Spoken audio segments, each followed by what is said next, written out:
Form 235 and Form 234, which is the general power of attorney for the collections of checks drawn on the United States Treasury, which is Form 234.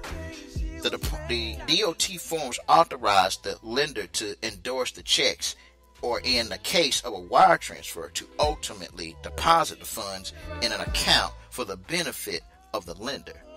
See, number 3, filing a UCC-1 financing statement. To perfect a validity created security interest in a federal income tax return, a lender must file a UCC-1 financing statement using the description of the collateral contained in the security agreement in the appropriate filing office under the UCC. Delegated Code Annex Title 6, subsection 9-30310A. And in most cases where the lender is filing against the entity borrower, the financing statement should be filed in the office of the security of the state of the borrower's state of incorporation, which is Delaware Code Annex Title 6, subsection 9307E. Lenders should be aware that following the IRS and Department of Treasury procedures outlined in Section 2 above will not absolutely guarantee that the lender will receive the borrower's federal income tax refund directly from the IRS. First, lenders should be aware that the IRS has not always honored Form 8302 and has in some instances mailed the checks despite receiving Form 8302. Second, a lender must keep in mind that a taxpayer has a right to revoke any of all of the above referenced to IRS and DOT forms.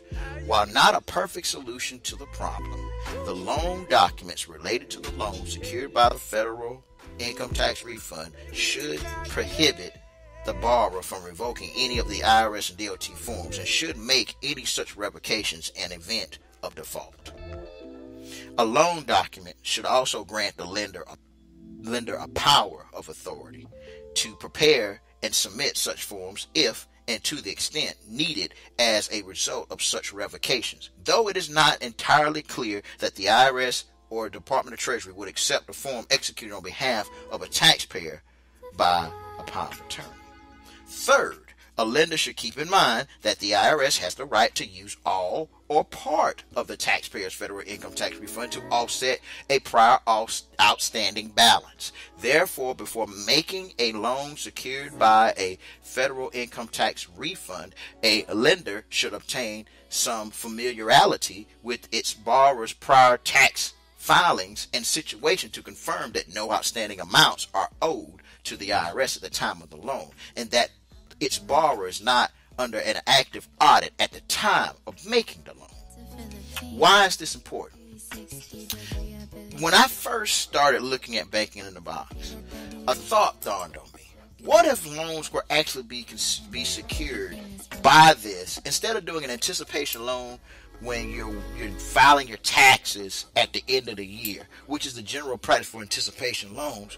What if you created a banking system that will actually allow the loans to flow in that capacity? Thus, we now have what we call the banking in the box. And see, the banking in the box platform is basically taking this information that we're talking about and putting it directly at your fingertips. And again, these things are around. They've been around, perfectly legal, perfectly allowable. Because we don't understand the current expected credit loss banking implementation that's taking place, because there's a new accounting standards taking place. This could be one of the fundamental components that can actually perpetuate your financial situation to the next level. But it requires education. You got to understand there's an accounting component that goes with this. There's a method to this madness, and it takes someone who's fully dedicated to learning this concept.